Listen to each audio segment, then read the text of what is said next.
Did it start? Yeah. Oh, hey, cool. Welcome back to Sidewynders Shed.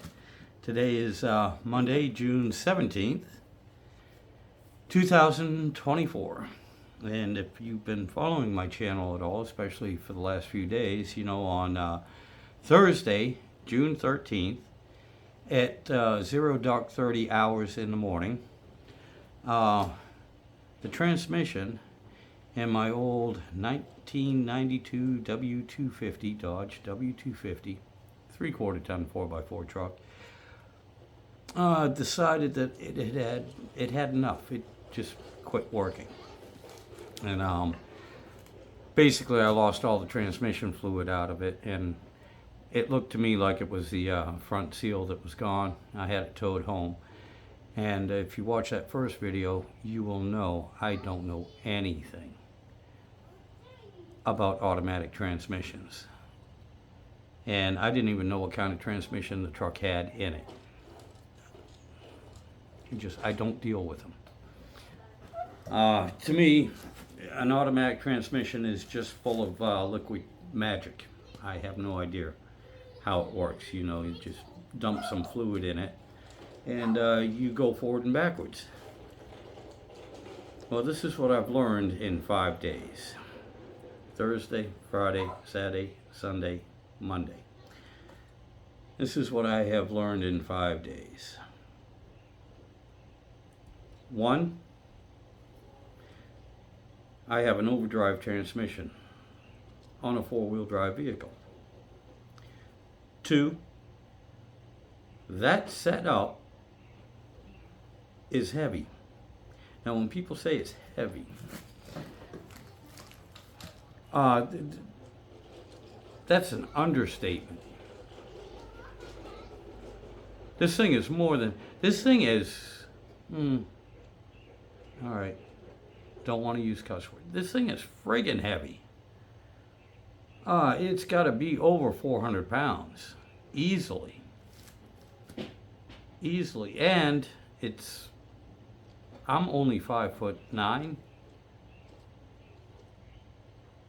That whole setup, the transmission, the overdrive, and the transfer case, well, it was taller than my wife, and my wife is, her words, not mine, almost 5'1".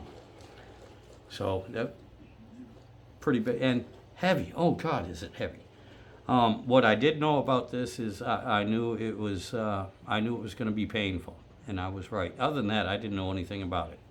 So what I found out is the transmission behind my truck, and it's a 360 gasoline, 360 5.9 liter LA, not a Magnum. It's an LA engine, and it's a factory roller cam engine. That's a whole nother story in and of itself. Behind the 727 transmission is the overdrive unit. It takes the place of the tail shaft. And then behind that, of course, you have your transfer case. All right, now that 727 transmission with an overdrive is also referred to as an A518 transmission. The overdrive unit on it is also referred to as a 46RH. This is kind of important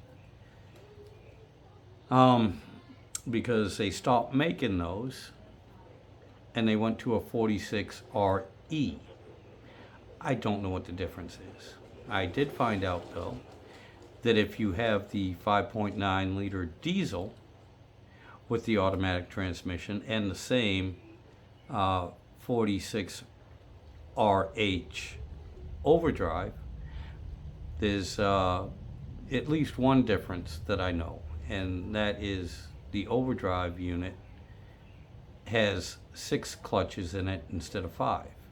And the way they did this is on the gasoline powered ones, they have 2 huge spacers and then, 5 friction plates and 5 steel plates. On the diesels, they got rid of one of the big spacers and just added another friction plate and another steel without changing anything at all. They just took the thick spacer out and added those two pieces. So if you do have a transmission like I do, and you want to add the extra clutch to it, which it really makes a big difference, especially if you did any engine work and you have a little bit more torque, it'll keep it lasting longer and be able to handle the torque. You can do that. It's no big deal. You don't have to do any other modifications. Okay, with that being said, I am also, give me 1 second. What's up, buddy? I'm making a video. Come here, say hi. Say hi. This is my grandson, Darius. Say hi. Hi. All right, buddy, what's up? You look at this. Can you, no, I'm making a video right now and I'm working on the transmission. I can't cut the grass, but maybe Nanny can help you. Nan, you want to help me? Yeah, maybe Nanny will help you. Nanny? But anyway, to get back to transmission and the stuff I've learned, all right, I've learned that the 727 all by itself is a heavy son of a bitch too, pardon my language. Because I have pulled Chevy 350s, Chevy, Turbo 400s out and everything. I can handle those. Even Ford C4s and C6s. I can handle those. This 727 is a beast. It's heavy. Very heavy. And that's without the torque converter, which in and of its own, full of fluid, has got to weigh about 40 pounds at least. Anyway, besides the fact that it's a beast and it's heavy and it hurts me,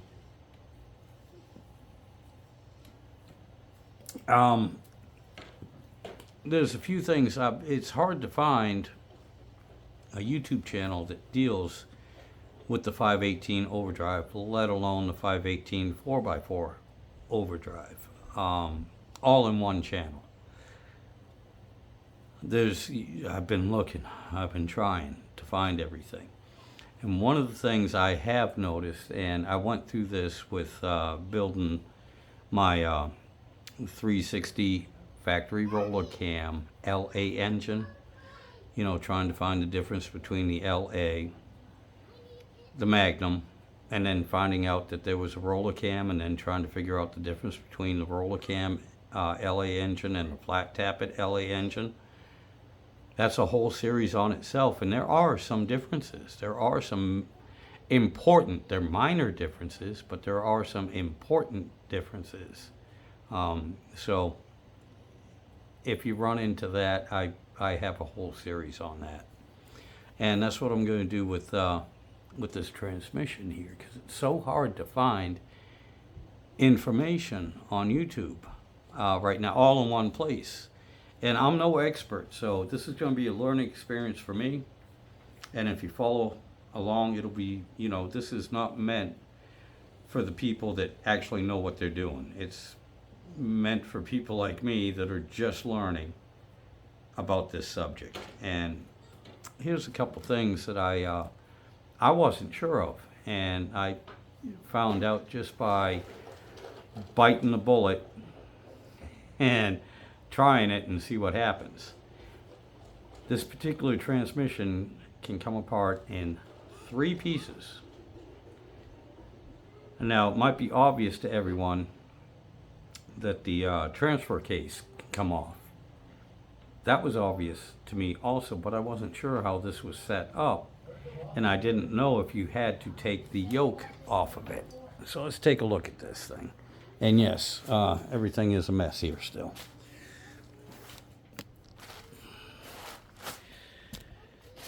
Right here, the yoke. All right, because I never dealt with a Dodge, this transmission. It was weird, but I have dealt with plenty of 4x4s, but they were all manual transmissions, and even the ones that weren't divorced, they were just like this. That goes into the tail shaft of the transmission. So I knew on those that the shaft, this whole assembly was separate. I kind of figured it, because it makes sense that it would be separate. I kind of figured it would be, but I wasn't sure if I would have to remove the yoke or not. You don't have to. You just have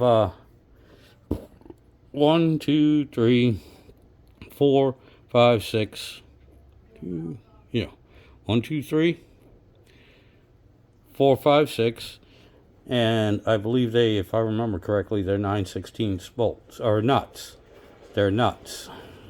The studs are supposed to stay in the transfer case. This one didn't, but that ain't a big deal. Not a big deal. But yeah, you can unbolt this and take this off.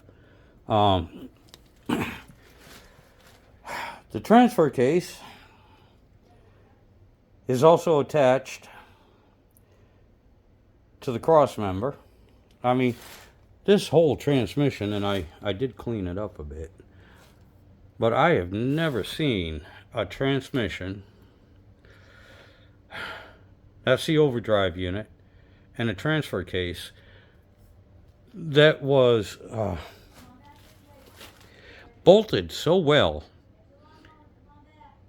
to the vehicle. And I mean, on the front of this, where is it? Right here. Right here. And I think it's this one right here. You have two steel support straps that bolt to the underside of the engine and right to the front of the transmission.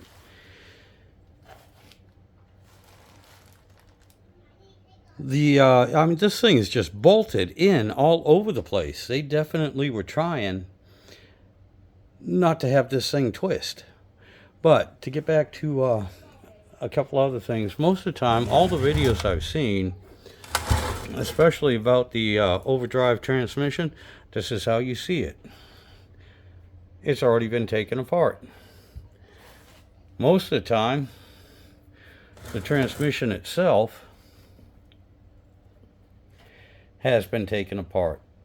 And so I wasn't sure if the overdrive would come off the transmission without pulling the valve body, because right here's your parking pole, and that goes into your overdrive unit.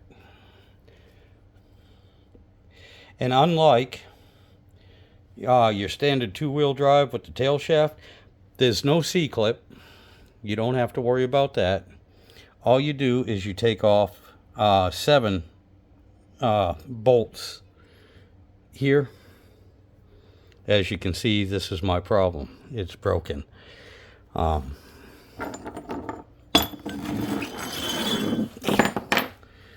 Yeah.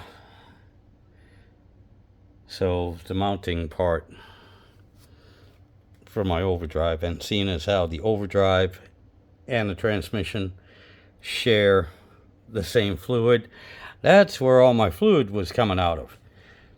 That's why I lost all the fluid. So, but anyway, yeah, you don't have to pull out the valve body. It's kind of a pain in the butt. You do have to twist and pull, but it comes right off. And I haven't seen any videos at all that show that. Even the ones that show those two being separate, or the one I saw those two being separated, they were actually working on the transmission, so they pulled the valve body out and yanked on it and twisted it and got the parking pole pulled out before they pulled off the overdrive system. With that being said, the other thing I did not know is, yeah, there's a bushing in here, okay, and this shaft right here goes into that bushing, but I did not realize that on this shaft we have these little single spacers, okay, and there's Come on, focus. There's several of them, and they go around. Nobody has mentioned that, and they didn't tell me that that's what's going to happen. Whether you pull the valve body out first or just take this off, you got to watch out for that. I think I have one that fell right inside the transmission itself. I don't know if I have them all yet, but that's something to watch out for. If you happen to try to take one of these apart, and nobody mentioned that. So, I'm going to mention it. I don't know, maybe they updated that thing to a one piece. I have no idea. I am, like I said, I cleaned the transmission up here. I think I did a pretty good job. But I am going to be tearing this thing apart and replacing the clutches and the bands in it and everything. And like I said, it just takes a regular 727 rebuild kit. Nothing too special about it.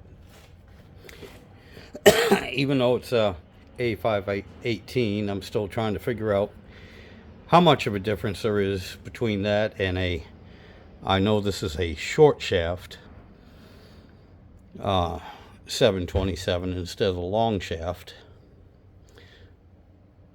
But my main concern right now is trying to get the four-wheel drive overdrive unit, or even just the housing.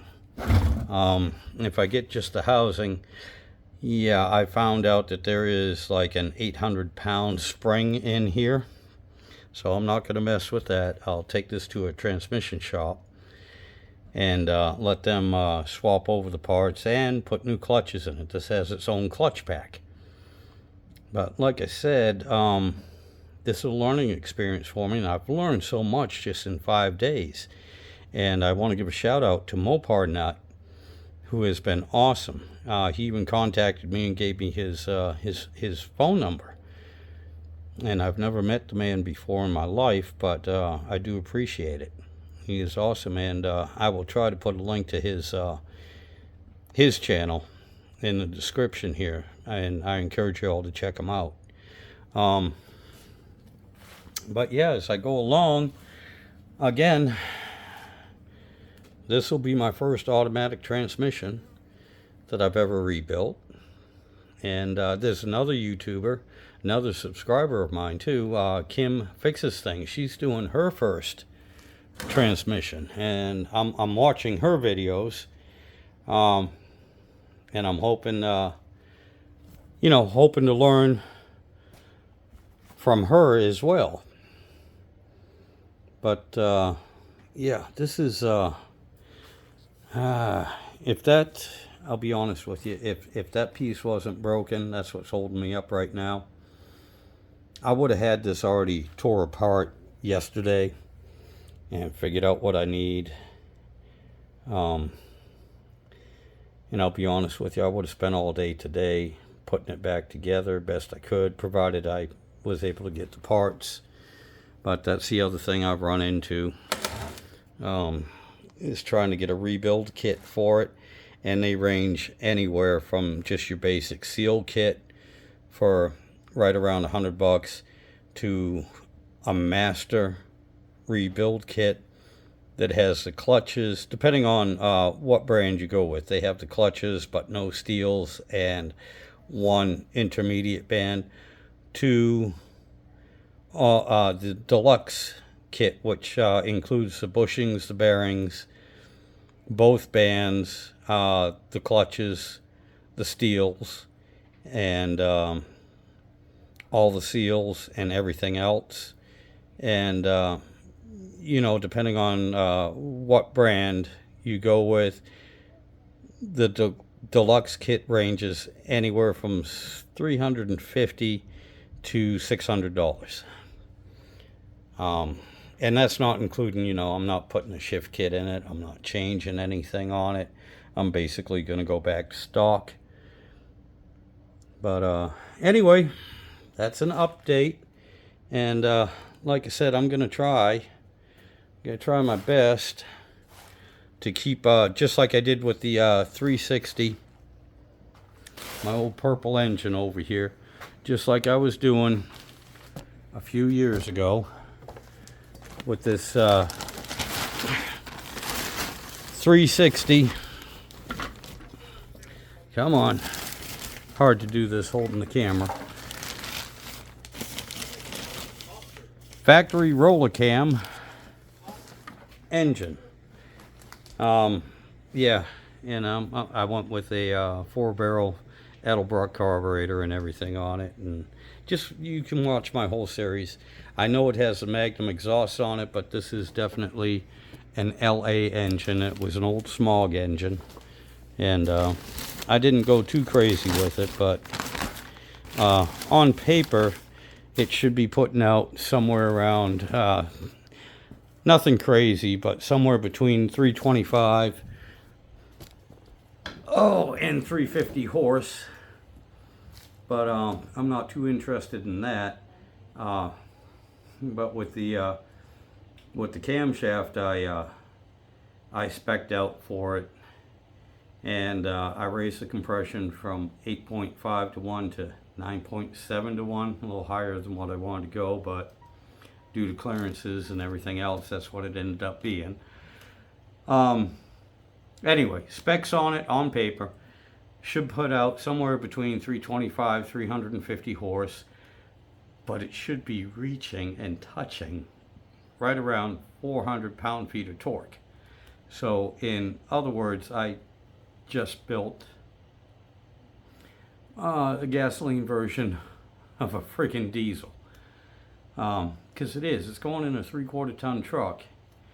And eventually I was gonna rebuild this transmission. I just didn't know with the overdrive what that would entail. And now I'm forced to do it. And I'm forced to try and figure out what to do about the overdrive. And again, something else I'm trying to learn is what is the difference between a 46 RH and a 46 RE overdrive unit, because the 46 RE is a lot more available than the 46 RH. So if anybody out there can tell me the difference, can I use the same housing, the case? You know, I don't know if they changed the bolt patterns. I don't know if they have an extra hole in it for some sort of, you know, solenoid or servo that doesn't really need to be in there. You know, I don't know if the diameter is different. I don't know if it will bolt right up to this 727 transmission and the transfer case. You know, if anybody out there knows this and can tell me the difference, let me know. Please put it down in the comments. Show up on one of my live streams, make your own video and tag me on it. Just help me out. Let me know. I'm trying to learn, and therefore we can pass this information along to other people that might be in my situation. Again, this is my daily driver. I'm a truck driver by trade. I'm not a mechanic. You know, the only reason, I'm not a hot rodder either. A lot of the people, especially in the hot rod genre, and a lot of people I've met here online, you guys are awesome. You've been there for me. You've helped me out before, and you seem to be willing to all the time, and I do appreciate it. But here's the difference. You guys love what you're doing. Working on vehicles is not my passion. What I love about it is the fact that I can do it and not have to pay somebody else to do it and then worry about their work. Not only that, but I hold myself responsible for anything I screw up doing. And I know it's on me. I like taking responsibility for myself, not worrying about what anyone else does. And that's not to take away from anyone that does it for a living. I mean, a lot of you guys, even some of my subscribers, and which I am subscribed to their channels too, are professional mechanics, as well as hot rodders and everything. But those are talented people. I'm a friggin' idiot that's trying to do the best I can with what I got. I also have very limited funds. Not bitching, moaning, or complaining. Life choices, the way I live and everything.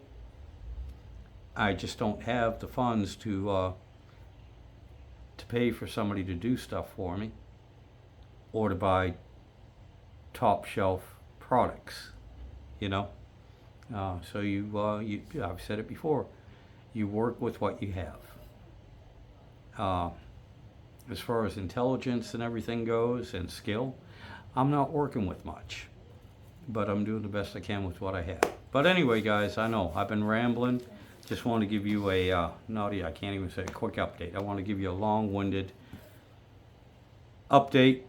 I am hot, I am tired, I am dirty, and it's Monday and I have to go to work at dark 30 in the morning, 3 o'clock in the morning. So I'm going to let you all go. I hope everyone had a good weekend. I hope everyone had a good Father's Day. And I will keep you updated on any information I get about this. Like I said, it's a learning experience for me. I have learned 1,000-fold more than what I knew Thursday morning when I got into this. The only thing I knew Thursday morning was that this was going to hurt me physically, monetarily, spiritually, and psychologically. And I was right on all of that. But hey, c'est la vie. Stuff happens. You just got to suck it up, move on, do what you can with it. And I'm doing the best I can. And I'm going to share this with y'all and try and at least, my goal is not to teach you how to do it. My goal is to show you what I went through and the mistakes I'm gonna make, because I'm very confident in myself that I'm gonna make mistakes. And I want you all to learn from that so you don't have to do it yourselves. You don't have to make the same mistakes. But stay tuned, we'll see where it goes. I have no choice but to get it done because it's my daily driver. And I'll get it done eventually. Y'all take care, and thank you for sticking with me, and thank you for subscribing. Again, new subscribers and people that haven't seen it before, my channel it's all over the place. Woodworking, cast iron, cooking, camping, automotive. Again, if you're wondering about the old 360 factory Wecome engines, check that series out. That's something I went in depth with. Anything you want to know about those, I didn't know at the time. I learned as I went along, and I showed what I found out. That 360 LA Wecome engine has a lot more in common with the Magnums than it does with the old flat tappet LA engines. And a lot of the older videos back in the day when I did this 3 years ago when I got into it, there weren't very many videos on that Wecome LA engine. Wasn't a whole lot of information, but found out it has a lot more in common with the Magnum than it does with its actual LA flat tappet predecessor. One of the big things is the oiling on it. It oils both ways. It oils through the lifters, through the push rods, as well as through the head. That is something you need to keep in mind, because it does take from the factory, at least on the 2 engines I've torn apart and looked at and done.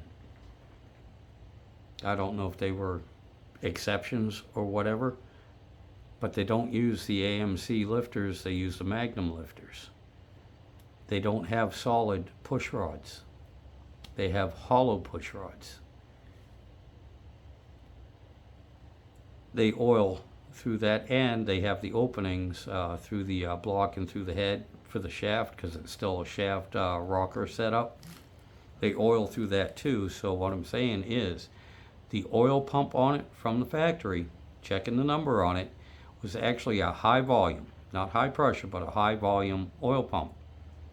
So if you're rebuilding one of these and you use the standard oil pump, either the LA or the Magnum, you're going to starve it for oil. You're not going to get your oil pressure. You're not going to get the oil you need. That's one of the minor differences that no other video I have run across has mentioned. And I'm sure I'm going to find something like that with this transmission too. Again, just like the tail shaft, I had no idea that it had those little brass, bronze, whatever they are, pieces, separate pieces on that tail shaft. I don't even know if they're supposed to be there. I don't know if there's a race or something that came apart, but you know, it's little things like that, little surprises. Anyway, y'all take care. I babbled too much already. Have a good one. We'll see you next time.